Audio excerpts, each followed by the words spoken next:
All right, here we go in 3, 2, 1. It's a simple idea. It's called a level playing field. We invited all 27 mayoral candidates to come and sit down with us for the same 3 questions, same lighting, same interviewer, same desk, same chairs, you name it. And we are pleased to be joined by Chris Herring, a candidate for mayor this May. Mr. Herring, nice to meet you. Nice to meet you. Thank you for having me. So the first question I have is, why are you running for mayor? So I came to San Antonio in 2006. I was a part of Randolph Air Force Base. And at that time, I came to San Antonio because we heard so many great things about the city. And from a military perspective, San Antonio is a place where you want to actually retire. So back in 2006, I came. And as I started to get involved, because I also had young children, I started to serve in Alamo Arts Ballet Theaters, and because my daughter's interest was in the arts. I found that there were some things that were just a disconnect. And so when I'm looking at San Antonio today, and after traveling all over the United States, all over the world, I see that we have a fundamental problem with poverty. And God gave me a great scripture. It was Proverbs 31 that says, give a voice to the voiceless. So I got into the race late, not as early as many of the other candidates, with the sole purpose of influencing San Antonio so we can actually put our focus back on the main problem of San Antonio, which is generational poverty. That leads into my next question, I think. What's the single most important issue facing San Antonio? Yeah, well, when you think about generational poverty, I guess I need to go into some of what happened after I retired from the U.S. Air Force. I got involved with small business and became an advocate through chambers of commerce. I started a school called New Horizons. Actually, we bought a failed business and turned it into something that was really great. So I did education for 10 years after the military. And then I also, in combination, I became the president for the Alamo City Black Chamber. I then went to the state level and served as the chairman of the board for the Texas Association for African American Chambers. And now, since 2017, I've been the president for Global Chamber San Antonio. So I'm in the business of supporting our businesses and at the same time, trying to help to provide a citizen diplomacy to our city. We have so many international people who come to San Antonio, and we will also recruit for businesses to do better. And to recruit businesses to come here. And so when we're looking at poverty, Fortune 1000 companies don't come to San Antonio because we still have a digital divide. We have about 20% of our population that doesn't have internet connectivity, computers, laptops.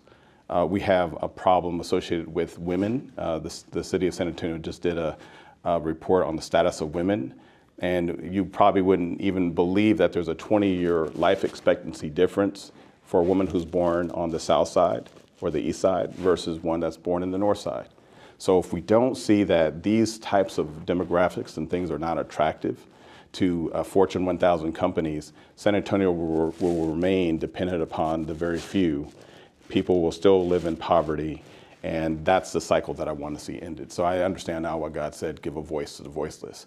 I'm an underdog, retiree from Military City, USA, but I do believe that my voice and my ideals can actually work wonders for this city. Final question for you. Again, could lead into what you just said. Why are you uniquely qualified to be mayor? Why Chris Herring? Why Chris Herring? So you can actually go to YouTube and look that up because I was honored with having a lifetime award from the United States JCs, the same award that Henry Cisneros received back when he was a young man. And as I look at the conditions and the problems of San Antonio, I look at my own community where I grew up in upstate New York, and we were labeled the welfare capital of New York State. So I saw communities that were overlooked, marginalized, discounted. Sometimes even I feel as a candidate I've been discounted, not looked at because I have a bachelor's degree, 2 master's degrees, I'm very educated. I've served Republicans, Democrats, and independents. I've seen recently someone said that I was a Republican, but truthfully, I've served for and with 3 presidents of the United States. I started out with Ronald Reagan. I went to George W. Bush, and then President Clinton appointed me as the interim chairman to the White House for the Department of Defense's One America. So I understand politics, I understand business, chairing and leading 3 chambers of commerces. I've worked hard just to be able to sit here to say that I'm qualified. And not only qualified, I think that the question that you ask is, what have I done? And so I could say to you that when I was the chairman of the Small Business Advocacy for the city of San Antonio as a volunteer for almost a decade, we pushed $1 billion to our local small women businesses through the procurement process. Under my leadership, we obtained 50% to 54% utilization of our local market when, in fact, the city didn't really want to use the local businesses as much. So I pushed, and I've been a fighter. I've been in lawsuits because I've championed small businesses locally. So I'm very invested.